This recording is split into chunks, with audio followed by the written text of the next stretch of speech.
Thousands, if not millions, of streams occur every single day on platforms like YouTube, Twitch, Facebook, and Instagram.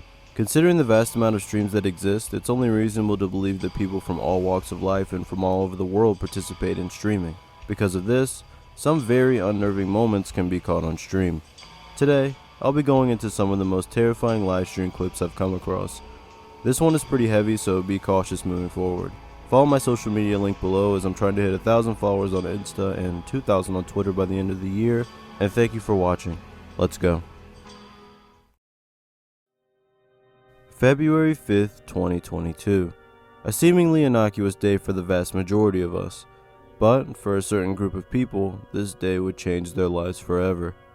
It all started with a Facebook live stream wherein we could see a man walking around before he greets the audience and goes outside. After this, we can hear him yell out to someone to get his son first. Just come get my son first! No, have somebody come get my son! But who was he yelling at, and what exactly is the context of this live stream anyway? The man you see on the screen is Larvell Huddleston, otherwise known as the Milwaukee rapper Velly Vale. If you look up his rap name, you can find an associated TikTok page and music videos on YouTube dating back a few years. Nothing out of the ordinary. However, someone close to him also had a TikTok profile. In fact, this was his girlfriend and his son's mother. Ariana Nicole Reed, or Ariana Nicole on TikTok, had a lot of different videos on her page that were typical of the app, including trends and dances. She also has videos with her boyfriend and videos of their son, Egypt. However, you may notice that she hasn't uploaded since January, and that her last few videos didn't include her boyfriend. This is likely because they were no longer together. This is further evident by the fact that they were co-parenting, and that on the day of February 5th, she had come over to Larvell's house after soccer practice to drop off their son. And if that was it, this wouldn't be included in this video. Police continue to search for more clues in a shooting in Brown Deer yesterday that left 3 people dead and a 4th person injured. Not long after they parted ways, Larvell proceeded to allegedly stand on his balcony and fire at Ariana, knocking her down. Neighbors quickly jumped into action, with Michael Anderson and Eric Lewis attempting to pick her up and put her in Anderson's car.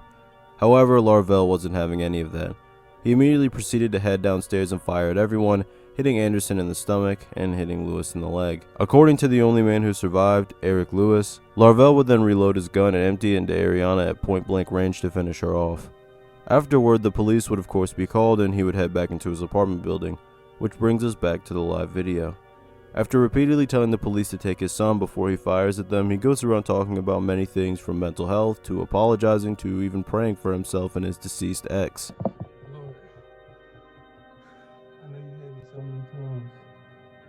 I know you had me so many times, and I'm sorry I couldn't.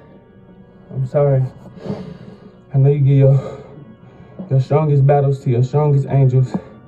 I failed you and everybody else. Please continue to watch over my son as he live his life. And I pray best for his mama and her family. In Jesus' name, I pray, amen. Please forgive me. He even chose clothes that he's laid out that he says he wants to be buried in. You can also clearly see his son in the room eating pizza, completely clueless to what's happened to his mother and what's about to happen to his father.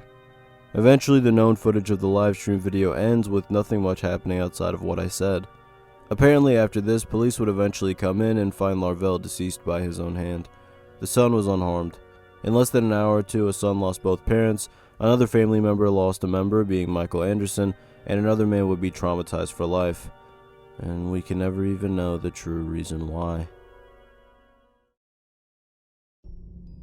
Japan is a country that's known for many things, whether that be its technological advancements, anime and manga, video games, beautiful nature, great food, or something more sinister.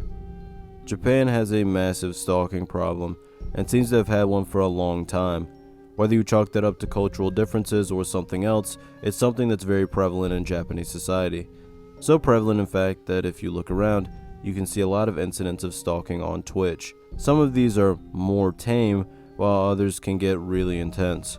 One person who captures a lot of moments like these is Jake and Bake, also known as one of the Angels of Shibuya. You can see a lot of clips of him calmly and effortlessly diverting stalkers away, like this one where a woman quickly comes up to him as you can see a man following her close behind.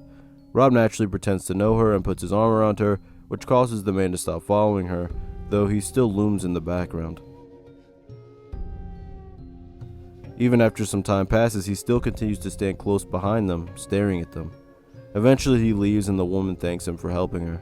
The way the man looks as he looms in the background makes me feel like if Jake hadn't been there, this situation would have only gone the worst way possible. The outcome of this situation was good and she was relatively unharmed, but that isn't always the case. A streamer called I'm Jasmine is seen sitting down before a man walks over and sits down beside her. Immediately upon greeting her, he clearly makes her very uncomfortable after he pats her on the back, and throughout their time sitting together he continues to try to make conversation, all while uncomfortably getting close and touching her. Although she keeps laughing it off, it's clear that it's uncomfortable laughter and she's not having fun. Whether he fully gets to that or not is unknown, but I wouldn't be surprised if he did. Eventually she gets up and attempts to leave, telling him she has to go. He doesn't want to hear that, however, and repeatedly asks if she doesn't like him. When she finally gets away from him, he begins to follow her, and when she speeds up, he still makes sure to follow for a bit before she finally gets away and is able to process the whole thing, which understandably gets her upset. Does he think that's okay to do? I don't even understand. Sorry, I'm just like, just overwhelmed. It's fine. I'll cry about everything. Okay, let's just go. Come on.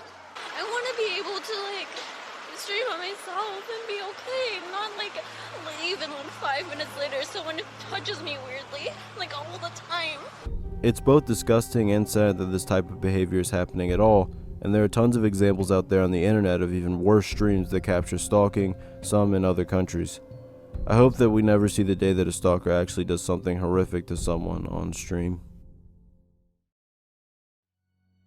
Silky White is a streamer who, like many others, plays video games for a smaller audience. You may not necessarily know him by name, but I'm betting you sadly do know him for something else. On March 23rd of 2021, a channel called Daily Dose of Twitch Clips would post a video called Drunk Dad Attacks His Son on Live on Twitch Due to Unpaid Rent Money. This is where I and many others were originally introduced to this clip. In the beginning, Silky is arguing with his father as he waits in queue for a match. As he goes off camera and gives him money for the phone bill, he proceeds to insult his father and tells him to go upstairs, which his father doesn't like. They continue to argue and call each other insults as the dad gets angrier and angrier before telling Silky he doesn't even have a job, despite the fact that he literally just gave him money from a bill, presumably from a job. Either way, they get in some type of quick physical altercation before the dad insults Silky's Twitch career.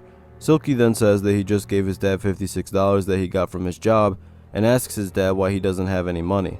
Eventually the dad finally pushes him and he immediately lunges in response, going off camera again.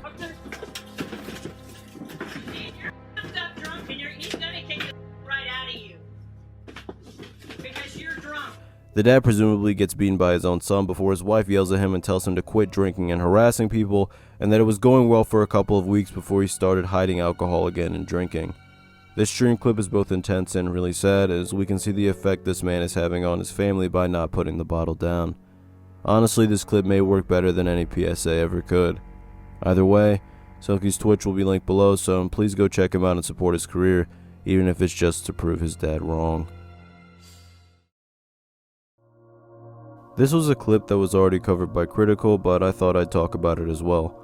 Gimpy God is a streamer who suffers from a rare form of muscular dystrophy, and as he was streaming, he found out that his house was beginning to burn. Our garage is on fire. What happened, Trent? Do I gotta go? Yeah. His nephew comes in and takes him out of the room. Despite the fact that everyone got out unhurt, the house and both vehicles beside it were completely destroyed. In just a moment, things have changed from a completely normal stream to someone losing absolutely everything they have. Luckily, now a year later, not only are they getting back on their feet, but Critical is also able to raise $40,000 for them as well, which helps Gimpy God or Lance a lot with adaptive equipment that he needs for both streaming and life. Honestly, a really nice ending, but he's not the only streamer who's ever burned their house down live. Take Daisuke, a Japanese Minecraft streamer. While streaming on Nico Nico Doga, a Japanese streaming and video sharing site, Daisuke seems to light some type of reusable match with no luck, at one point even putting lighter fluid on the surface he's striking the match against so that it has a higher chance to light.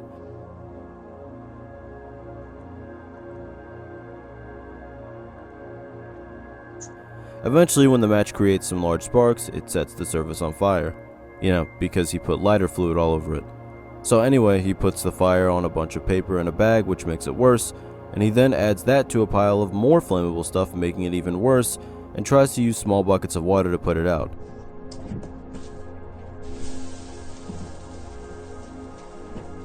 This doesn't work, so he attempts to beat the fire out instead of smothering it, therefore fanning it and making it even worse.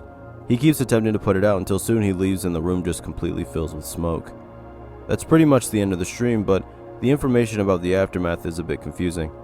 According to a website called Sankei, the fire broke out and spread to other buildings, taking around 6 hours for the fire to be put out. Apparently, this fire also wasn't without casualties, and the body of an alleged 78-year-old woman was found in the ruins of an apartment building. I can't say if this is fully true, as a video supposedly of the aftermath claims it was in the Ehime prefecture, which is different from the article that claims it was Tokyo. I've also seen in Reddit comments that actually the streamer and his family were the ones who were hurt, but everyone survived. So it's inconclusive. However, nonetheless, it's still terrifying to see someone's life quite literally burned to ashes right in front of your eyes. Hide and seek is a game that many of us have played at least once. It's always a harmless experience that can even be pretty fun if you're playing it with the right people. At a party in Baltimore, Maryland, Ernest Wilson III understandably thought the same thing. Ernest was the type of person who enjoyed throwing parties, and on this night decided to throw a game night party in which one of the games would be hide and seek.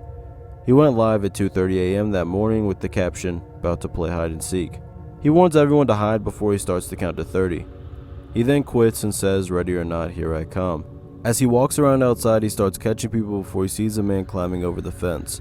Because everyone's drunk, he doesn't immediately think this is odd and tells the person to get over the fence before exclaiming that he can't be one of his friends. The man who just climbed the fence repeatedly tells everyone to get on the ground, and Ernest begins to run away before the video cuts off. Shortly after this video ended, Ernest would sadly lose his life. What should have been a fun game night memory for everyone to look back on through this live stream suddenly and sadly became the archive of a man's final moments.